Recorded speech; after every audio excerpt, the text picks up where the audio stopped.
bike show here in Portland, Oregon at Zidell Yards. This is a place where custom bike builders from all over the world have converged to show us the latest in technology and their really badass bike builds. So we're excited to talk to some builders, some component machinists, and all around enthusiasts. So join us as we check out Made.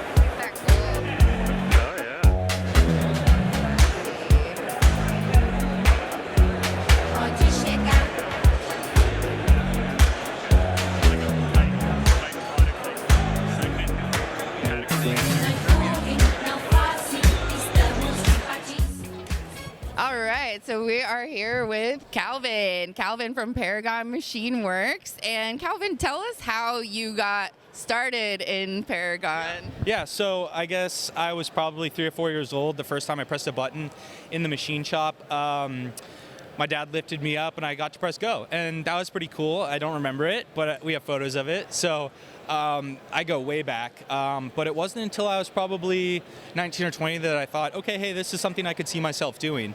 The reason being is that I was just never into bicycles, which seems kind of crazy now because I'm totally into bicycles, whether I want to be or not. But I studied mechanical engineering and I was supposed to do an internship at this company called Instron right around 2020. But as we know, plans changed during the pandemic, and so I was relegated to my home in Marin County, California, where I started up at Paragon Machine Works for kind of my first real summer internship there. I got to do some really cool projects, and I recognized how unique and how lucky I was to be in this industry and to be connected to people who really know what they're doing. So that was kind of what did it for me. I'm like, this is an opportunity that I cannot let slip through my fingers, and I'm really glad I didn't. And 3 or 4 years later, here I am, age 24, running a small family business, and it feels great.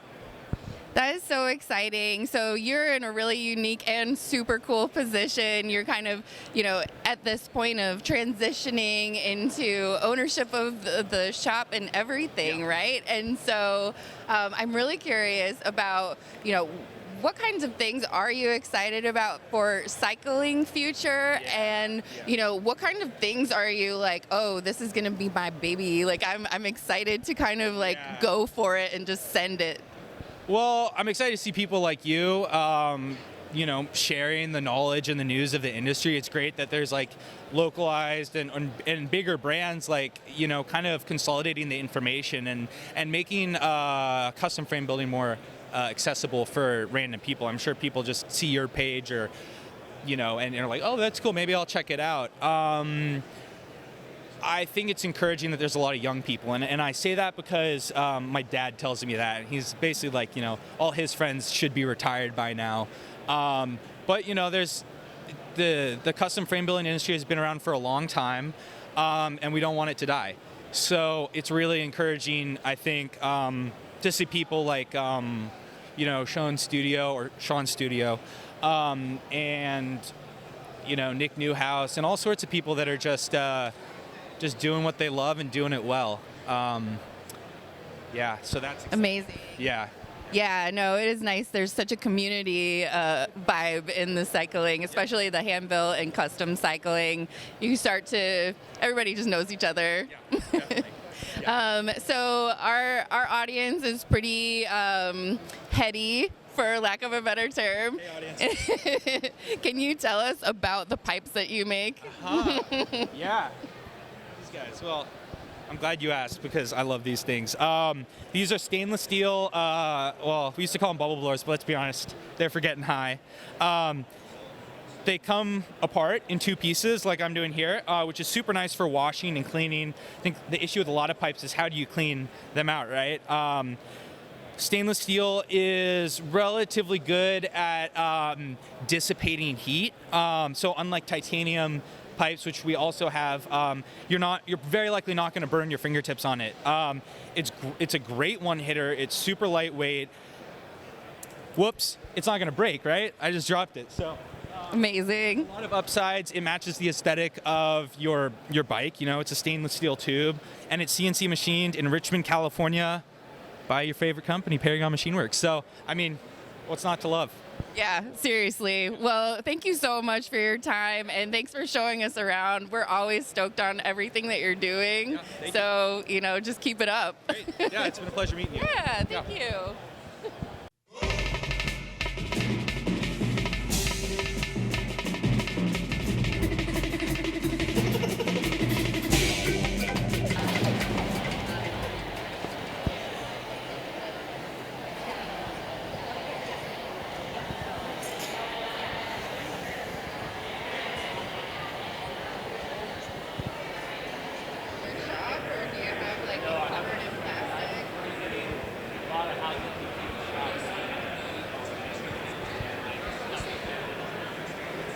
All right, we are here at Tonic Fabrication with Tony. Tony, tell us where you kind of got your start building bicycles. We want to start from like ground zero. Yeah. Well, that's easy. I had been spending a lot of time on a bar stool, and I'd had several jobs over the course of 7 months, and I got a job in the bike industry. And that was in 1996. And ever since then, I have made my living building bicycles. Amazing. I love that it was just kind of like straightforward. So we're kind of showing people that custom bikes are really accessible and, you know, kind of detailing out the process. If somebody wants to, you know, find Tonic Fabrication and kind of get a new bike, what's the process to kind of like get into that, check out what you've got? I mean, we're here, you're showcasing things, so that's one way. But, you know, when there's not a convention in town, how can people kind of start that process? In my world, that's generally word of mouth. They can definitely find me online and contact me through my website or Instagram. Probably not the most accessible person, but that's how I've done it thus far. Awesome. And so with custom bikes, you can really dial in a lot of different features. I'm curious because I've seen you have really unique features. You're very thoughtful about the function and also just the aesthetics of your bikes. I'm curious kind of what's the most kind of unique custom build that you have produced so far? Well, I would like to say what I brought this year, but I think all the ones when I set out to really start from scratch, I would say that I shine, and I just do a lot of things, a lot of details that not everyone would see, because the majority of these projects, I guess I do because of the way my brain works. Like, I set out with an objective, and it's really hard for me to focus on anything else until that's done. So, like, for example, the Softail bikes I did for a long time, I made all the parts in-house, and this bike, as an example, I made all the parts in-house, and a lot of that is based on function, and then a great deal of energy put towards the aesthetic, and it's an aesthetic that it appeals to me. Amazing. Yeah, I really like that because you can tell, you know, when things are meeting form and function together, you achieve that flow. And when you're cycling, that is the epitome of, you know, that's your goal, right? You want to hit that flow. You want to just cruise and just fly. So I'm curious also, so we're here at this show. We see a lot of things that people are up to. Maybe you've cruised around, maybe you haven't got a chance yet, but I guess I'm just kind of curious in general, what kind of things are you looking forward to the future of bike building, and like what is getting you excited in this space? Oh Lord, I haven't had a chance to look around at mini bikes yet. I guess for me, I like to see people who are taking the the angle that I do. Like, I like to make the bits and bobs of my bicycles, whereas this show as a whole showcases a lot of like kind of more marketing driven stuff. Whereas I think a show like this, or the industry, can have its marketed products, like production stuff, but then people who want to treat it as a craft and kind of put their signature on something they made physically, that should be celebrated a little more, I suppose. I think I might have gone on I'm easily tangented. Good. I go,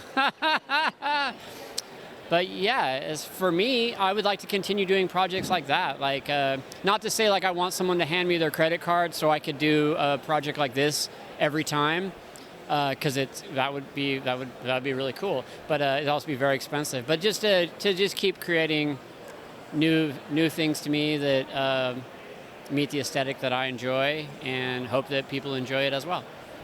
Cool. Well, you heard it here. So do your best to find Tony, get a deposit in, and then just relinquish your credit card so you can get a really cool bike.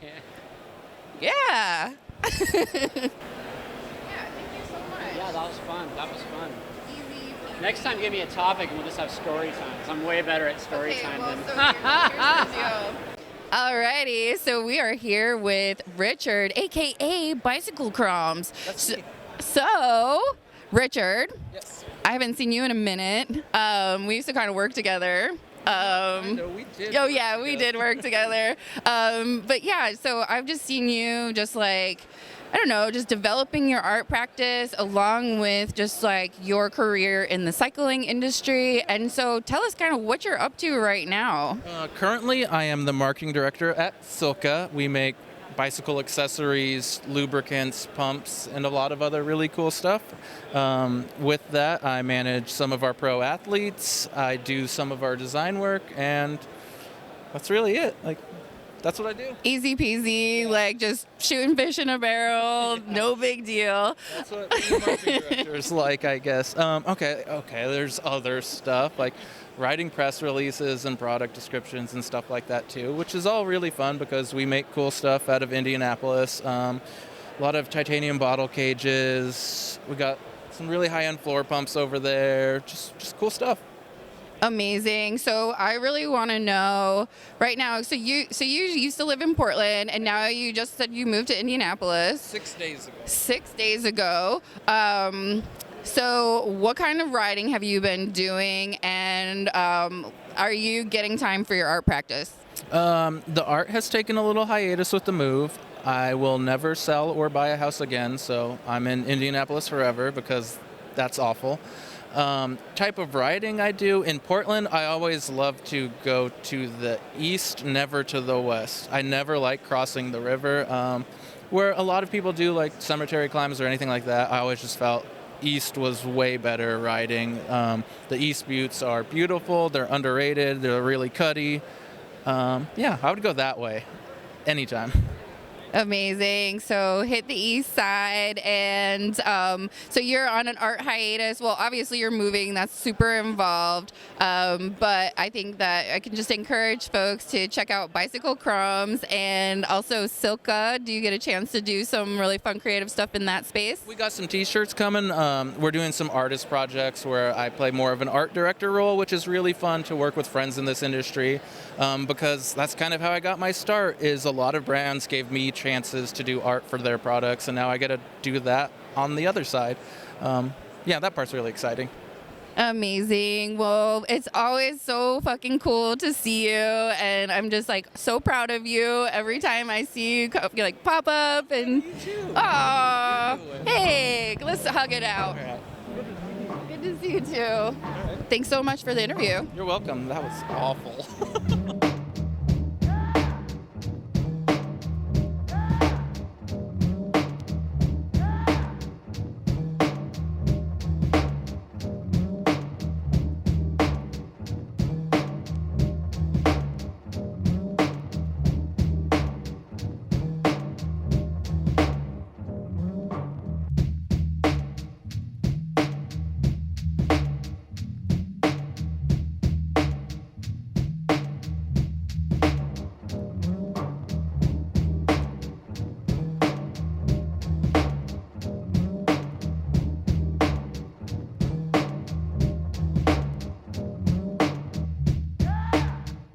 a freestyle bike that's also commuter.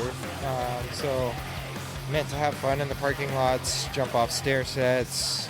It's fun to do little flatland tricks on, kind of pop up your front end, throw a bar spin, put it back down.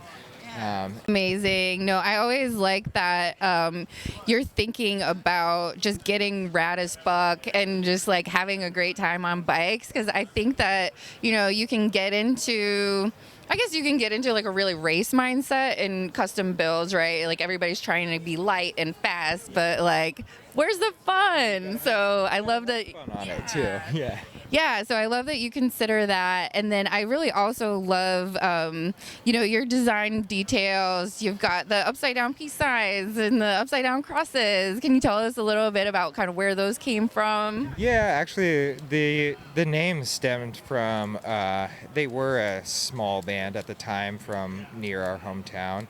It was a band called Trash Talk. We all had this shirt that had an upside down peace sign and said destroy on it when we were starting the company, and so we were all talking about it one day and kind of realized that, and we're like, we should just call it Destroy, and it kind of took off. The funny thing is that band also blew up, and they're like super big now, which we never kind of thought that would happen. But it's like, the singer of the band was this like really crazy dude that just went nuts when he was performing at shows, and it just like, that's kind of like what we've always tried to embody as well. It's just like, be wild but also be kind. Yeah. That's cool. So, all right, this is what we really want to know. I know. Thank you for all those details, because that's really cool, and just like, I just love your spirit. But yeah, like, speaking of wild, what is up with this little stunner up front? We're gonna take it out, take some photos around the corner. But yeah, can you tell us a little bit about the inspiration, and like maybe we can walk and talk through it? What's the inspiration? Kind of like what's your favorite stuff about it? So we've been thinking about a mini velo for a while. I've ridden a couple of them and found them really fun, just like fun to mess around on, really agile. So I kind of wanted to recreate one with a bit more BMX influence to it. So the geometry is a lot more like a BMX, not as steep of a head tube angle, but it's meant to be able to carry stuff, actually do some work on, but have fun at the same time. Going back to that same thing of having fun on a bike, being able to bunny hop a bike that has a cargo rack on it is not usually an easy task. So keeping a little bit shorter wheelbase creates that pivot point, so it doesn't feel like you've got all of the rack on the front end. I think everybody that's ridden it so far is a little bit surprised when they jump it around and do things on it, because it really does just do what you want it to do, and it doesn't look like it would in that way. There's a half pipe hidden back there, and got to sneak on it earlier. Amazing. And was just riding on the half pipe, and it was doing great as well. So cool. Well, I think is it cool if we take it out? Yeah, definitely. Awesome. Just take it for a ride. Yeah. I think we might just do that. So we're gonna take it around and rip.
meditation.